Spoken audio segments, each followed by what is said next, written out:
teman-teman, selamat datang di podcast Fiber atau Fit Berbicara.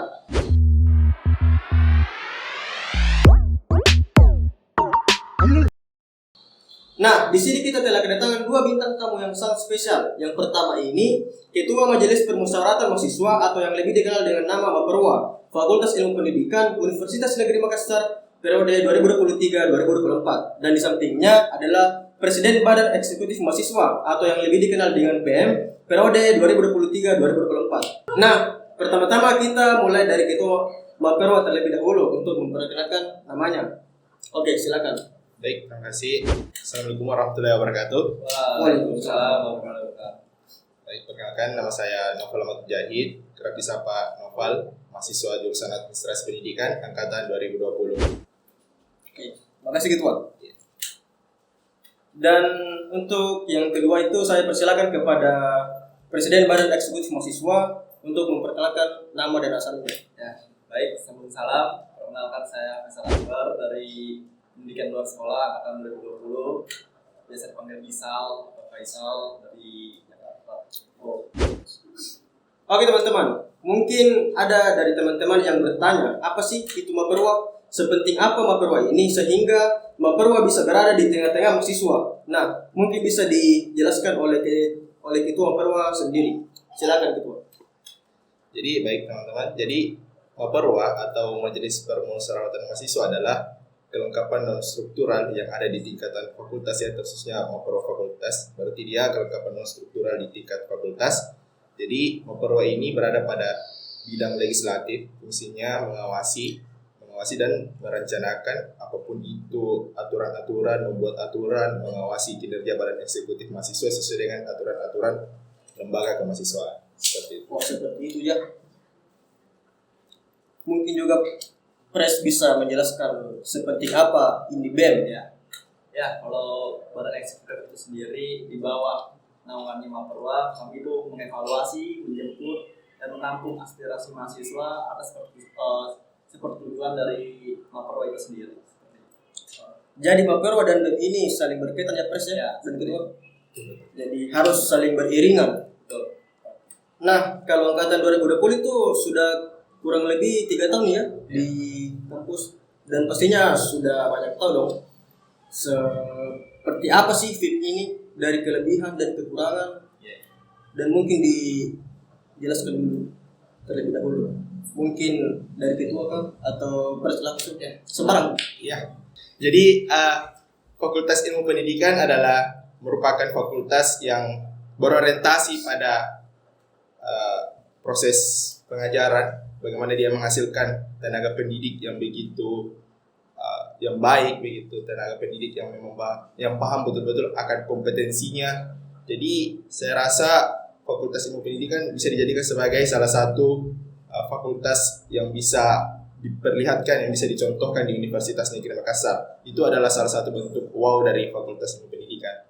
Cuman dibalik dari wow-nya Fakultas Ilmu Pendidikan tentunya terdapat pula beberapa kekurangan ya. Terdapat pula beberapa kekurangan, diantaranya dari segi fasilitasnya, mungkin dari segi kode etik maupun profesionalisme dosen dan tenaga kependidikan di Fakultas Ilmu Pendidikan itu masih perlu diperbaiki, mungkin seperti itu. Jadi pada intinya Ketua, ini Fakultas Pendidikan dibentuk untuk menciptakan tenaga-tenaga pendidik. Iya. Mungkin ada pandangan pribadi dari Pres sendiri Ya, mengenai FIP ini. Saya menyambung juga dari kata Maperwa. FIP sendiri kalau dilihat dari bagusnya adalah sesuai dengan namanya Fakultas Ilmu Pendidikan, dia sebagai inti sari dari sebuah pendidikan. Tidak akanlah kita nyampe ke jenjang SMP SMA kalau tidak ada Fakultas Ilmu Pendidikan, ada yang namanya teknologi pendidikan, bimbingan konseling dan lain sebagainya. Itu adalah inti sari dari sebuah pendidikan itu sendiri. Dan kalau dilihat dari kebagusan dari Fakultas FIP itu sendiri, banyak bagusnya lah. Tapi ada juga keburukan atau kekurangan dari FIP itu sendiri. Mulai dari profesionalis dosen yang tadi gua bilang, sarana dan prasarananya yang selalu kita gembor-gemborkan lah terhadap birokrasi, bahwasannya banyak masih kekurangan dan mungkin masih ada saya mendapatkan laporan-laporan mengenai penjualan buku dan lain-lain sebagainya seperti itu. Kalau ditanya kurangnya pasti banyak, tapi kelebihannya pun pasti ada. Nah, saya mau bertanya Chris, kira-kira peraturan apa yang dibentuk oleh pimpinan dan mungkin banyak mahasiswa itu yang kurang setuju? Nah, mungkin saja mengenai peraturan itu nanti kalau mungkin peraturan yang dibuat oleh pimpinan, pertama pastinya seperti kewajiban teman-teman dari setiap jurusan itu mengikuti MBKM mandiri, seperti mengikuti MBKM mandiri.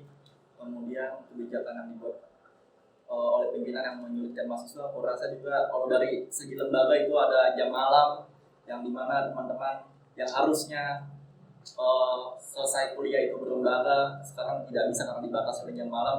Seperti kita tahu juga teman-teman itu dari pagi sampai sore itu berkuliah dan bisa menjalankan sebuah lembaga atau menjalankan organisasinya setelah jam perkuliahan, yang dimana kita tahu jam kuliah itu selesai saat jam 5 lah, habis maghrib mungkin lebih kondusifnya. Masih baik. Nah, mengenai pembatasan jam kegiatan malam, Ketua, mungkin apa sih alasan pimpinan sehingga pembatasan kegiatan malam ini diberlakukan di Fakultas Ilmu Pendidikan, Ketua? Ya, tentunya dalam membuat sebuah kebijakan itu ada beberapa pertimbangan yang perlu diperhatikan ya, karena kebijakan lahir itu ketika ada salah satu pihak yang tidak dirugikan. Mungkin pertimbangan dari pimpinan birokrasi memperlakukan kebijakan larangan berkegiatan malam karena adanya ketakutan dari pimpinan birokrasi akan terjadinya hal-hal yang menyimpang yang dilakukan oleh mahasiswa. Tapi saya rasa mahasiswa adalah kaum intelektual ya, kaum intelektual yang tidak mungkin melakukan hal-hal seperti itu begitu. Jadi mungkin ini yang harus kita bicarakan bersama-sama ya oleh mahasiswa, oleh pimpinan birokrasi, bahwasanya ketika mahasiswa dibatasi untuk berkegiatan malam, kapan lagi mahasiswa melaksanakan kegiatan lembaga kemahasiswaannya, karena dari pagi sampai sore kan mereka sibuk melaksanakan proses perkuliahan. Nah, salah satu waktu yang senggangnya pasti di waktu malamnya, mungkin seperti itu. Itu tadi tanggapan dari Ketua Mapurwa.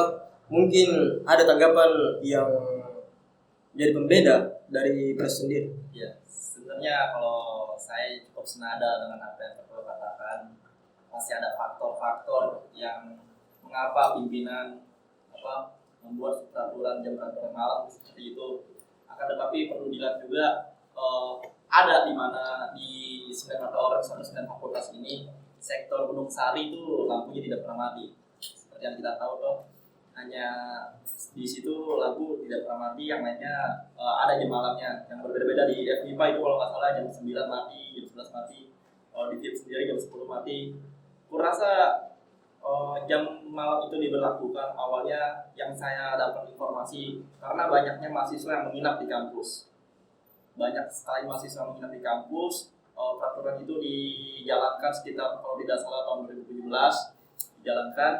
Dan awalnya saat dijalankan peraturan itu masih banyak mahasiswa menginap di kampus berkegiatan sampai 24 jam dan lain sebagainya. Akan tetapi saat itu kita terbentur oleh COVID.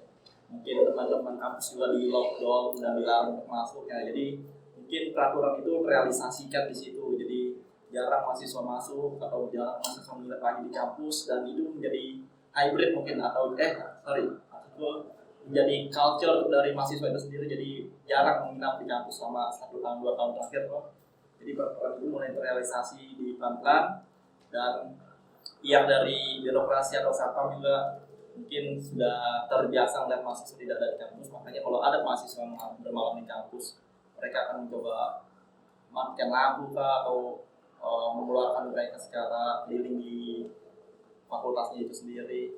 Tapi saya nggak tahu itu kenapa di Gunung Sari bisa tetap berjalan seperti itu, atau karena adanya menara mewah kita kan di situ. Ya, saya tidak tahu karena itu kenapa di Gunung Sari tetap menyala. Oh, mungkin yang di Gunung Sari terus di bagian sana menjadi pusat memang kalau di sendiri. Ya, tapi saya kurang tahu. Jadi begini Pres, menurut saya itu mengenai kegiatan malam ya. Kalau saya pribadi, semua mahasiswa itu berhak untuk mendapatkan fasilitas kampus itu secara full. Karena fasilitas kampus itu dibayar oleh uang UKT dari mahasiswa itu sendiri, Pres. Jadi kalau saya itu tidak jadi masalah sebetulnya kalau mahasiswa dibiarkan beraktivitas, berkegiatan pada malam hari.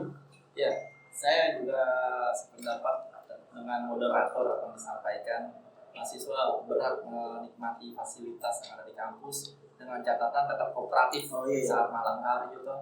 Mungkin teman-teman pernah mendengar atau mendapatkan info di fakultas ini ada begini saat malam, di fakultas ini ada begini saat malam, dan aku rasa itu bukan dibilang itu misalkan ada oknum, itu oknum lah, bukan mahasiswa dari jurusan ini yang melakukan itu. Jadi perorangan dan tidak bisa oknum tersebut jadi general peraturan jam malam yang diberlakukan sekarang. Jadi begini Ketua dan Presku. Ya. Tadi kan kita sudah membahas tentang pembatasan kegiatan malam ya. Mungkin masih ada beberapa kekurangan yang ada di Fakultas Ilmu Pendidikan yang sekiranya butuh untuk diangkat pada podcast kali ini, Pres. Atau Ketua. Mungkin bisa disebutkan dan dijelaskan. Ya, tentunya setelah kita membahas larangan berkegiatan malam, masih ada beberapa kekurangan dari Fakultas Ilmu Pendidikan. Salah satunya mungkin dari segi fasilitas ya, fasilitas sarana dan prasarana penunjang kegiatan pembelajaran mahasiswa. Seperti misalnya kekurangannya gedung kelas ya, karena masih ada mahasiswa-mahasiswa yang dilarikan ke kelas-kelas online padahal mereka sudah bisa melaksanakan offline, itu karena disebabkan karena kurangnya kelas dan juga kurang berfungsinya atau ada beberapa AC yang tidak berfungsi dari setiap kelas, dan itu sangat mempengaruhi kenyamanan mahasiswa dalam proses pembelajaran. Ya pastinya. Iya, pastinya, dan juga dari segi keamanan mahasiswa masih kurang terjamin dikarenakan kurangnya atau tidak ada CCTV dari setiap sudut di Fakultas Ilmu Pendidikan. Saya rasa CCTV mungkin yang paling utama yang perlu kita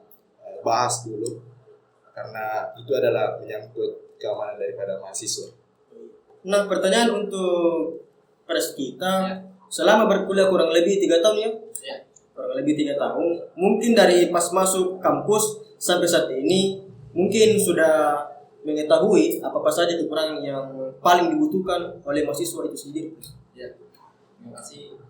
Kalau untuk mahasiswa jelas banyak dari misalkan tadi kelas sebutkan meja kursi yang kurang dari setiap kelas, di mana sering sekali saya dapatkan meja dan kursi tersebut hanya berjumlah 32 orang, tetapi mahasiswa yang ada di belajar di ruangan tersebut sekitar 40 orang, 42 lebih intinya dari meja dan kursi yang ada di situ, yang dimana teman-teman yang berkuliah di situ harus mengambil meja dan kursi dari kelas sebelahnya, yang membuat sistem perhitungan dari setiap kelas itu kadang berbeda-beda.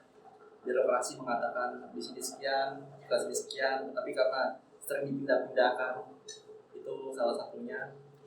Hal tersebut tidak lepas dari dilaksanakannya MBK mandiri saya rasa, karena banyak teman-teman semester 7 yang harusnya tidak ada mata kuliahnya lagi atau pergi KKN, mereka harus mengikuti MBK mandiri yang dimana mata kuliah pada semester sebelumnya itu tidak direkognisi, dan dia harus kuliah di semester 7 dan bergabung dengan adik-adiknya yang dimana kelas itu jadi over. Dan kita sudah tahu misalkan yang BKM dari semester teman-teman yang semester 7 sekitar 20 orang, dan di kelas itu sudah ada 30 atau 40 orang. Dan jelas dengan bangku yang 30 hanya 40 itu kelas pasti over. Itu salah satu yang kurangnya di FIP kebijakan BKM yang kemarin itu. Kemudian untuk kenyamanan di FIP sendiri saya rasa juga mengenai Satgas PPKS itu agak pembentukannya agak aneh lah. Harusnya kan Satgas PPKS itu dibentuk dengan open recruitment, dengan pendaftaran, tapi yang saya dapatkan Satgas PPKS yang saat ini itu hanya ditunjuk oleh dekanat untuk menjadi delegasi di universitas. Dan mengenai Satgas PPKS yang lain juga kita punya teman-teman di Bone, DJC Bone, yang dimana mereka itu tidak punya delegasi Satgas PPKS, teman-teman di Bone, di Are. Jadi dia hanya Satgas yang mereka punya yang itu yang di FIP Makassar saja. Jadi entah bagaimana jika teman-teman di Bone atau Pare mendapatkan pelecehan seksual tuh, beranikah mereka speak up melalui online ceritanya. Apalagi cukup banyak sebenarnya kalau masalah di VIP ya.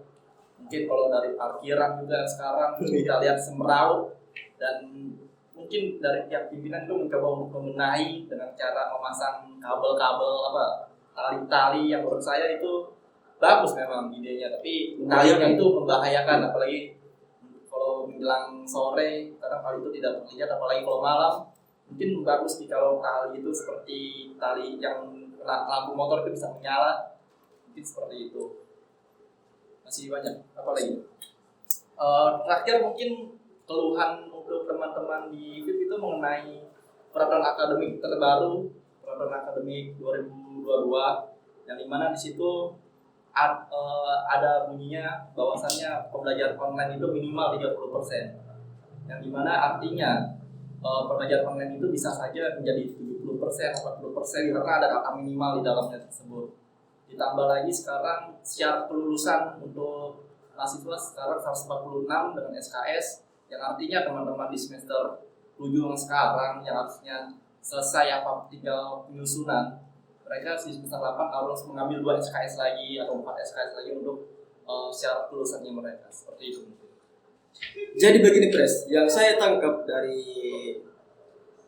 cara bicara Pres tadi itu, fasilitas yang sangat dibutuhkan oleh mahasiswa yang berada di Fakultas Ilmu Pendidikan itu salah satunya fasilitas kelas, kursi, karena sangat kurang ya Pres? Iya. Fasilitas kursi dan CCTV.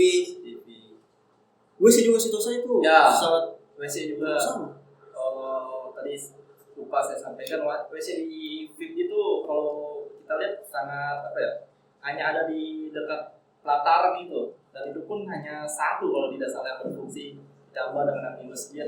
Jadi kita di VIP saja jikalau ada 10 orang pengen membuang hajat itu harus mengantri kayaknya, jadi karena WC-nya saja terbatas juga, dan hanya beberapa WC di VIP yang layak untuk digunakan. Jadi terluput juga kalau itu WC. Mungkin kalau kenyamanan tadi kan kenyamanan mahasiswa, sekarang mungkin kenyamanan lembaga di VIP mengenai uang kemahasiswaan atau dana LK yang didapatkan oleh teman-teman juga, aku rasa itu menjadi masalah juga di VIP. Dan sekarang sedang kita mencari tahu besaran nominal sebenarnya yang harusnya didapatkan oleh lembaga kemahasiswaan di VIP sendiri. Ya, saya sedikit ya. Masih berbicara tentang fasilitas kampus, ada juga beberapa yang harus diperbaiki. Salah satunya saluran irigasi ya. Betul. Saluran irigasi. Saluran Biar irigasi di Fakultas Ilmu Pendidikan itu masih kurang gitu. Karena ketika musim hujan itu biasanya ada kelas yang kemasukan air seperti itu. Dan itu sangat mengganggu ya, sangat mengganggu proses pembelajaran dan sangat dipaksakan sehingga proses pembelajaran itu dipindahkan menjadi online ya. Padahal masih bisa dilaksanakan secara offline, namun ada kelas yang terendam air ya, dan itu perlu kita perbaiki ke depannya. Dan juga tak lupa ya teman-teman, di Fakultas Ilmu Pendidikan itu juga terdapat jurusan pendidikan khusus ya, terdapat jurusan pendidikan khusus yang menerima teman-teman disabilitas, dan tentunya itu yang menjadi PR untuk kita bersama mahasiswa dan juga pimpinan birokrasi, bagaimana menyediakan layanan aksesibilitas untuk teman-teman disabilitas. Berupa folding block begitu misalnya, dan juga bidang miring ya untuk teman-teman disabilitas yang menggunakan kursi roda. Saya rasa itu hal yang perlu kita benahi. Kemudian dari segi kompetensi dosen, masih ada dosen-dosen yang belum mampu mengetahui bagaimana cara mengajar untuk anak-anak disabilitas. Misalnya masih ada dosen yang belum paham mengenai cara belajar menggunakan bahasa isyarat, padahal mereka menerima mahasiswa-mahasiswa dari teman-teman tunarungu ya, teman-teman tunarungu yang tidak mampu tidak mampu mendengar dengan baik, tidak mampu masih ada teman-teman yang tidak mampu melihat dengan baik, dan mereka juga kurang mampu bagaimana mengajarkan menggunakan tulisan braille ya. Itu mungkin di sepemahaman saya tentang teman-teman disabilitas. Saya rasa itu adalah hal urgent sebenarnya yang perlu kita benahi, karena kita menerima teman-teman disabilitas tentunya itu adalah hal yang perlu kita sediakan dulu untuk mereka ya. Karena kita yang setara, kita punya hak yang sama untuk menerima pendidikan yang layak. Gitu. Bagaimana kita menciptakan kampus yang inklusif seperti itu. Jadi sebetulnya masih banyak PR yang perlu diselesaikan oleh pihak pimpinan ya. Sebenarnya itu untuk menciptakan yang untuk orang disabilitas itu Kampus yang inklusif seperti itu, atau fasilitas kelas. ya. Karena masih banyak kelas itu yang saya dapati hasilnya itu banyak yang mati, bahkan kipas anginnya pun banyak yang mati. Seperti itu.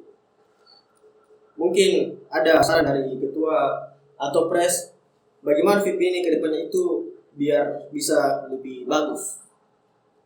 Silakan. Saya dulu ya. Tentunya saran yang kami berikan di sini peran kami ya sebagai lembaga kemahasiswaan, khususnya pada Maperwa, Majelis Permusyawaratan Mahasiswa yang menampung aspirasi, mengevaluasi aspirasi dan menyaring aspirasi dari teman-teman mahasiswa. Kemudian kita salurkan kepada Badan Eksekutif Mahasiswa untuk dieksekusi dalam bentuk apapun itu, baik propaganda media ataupun aksi.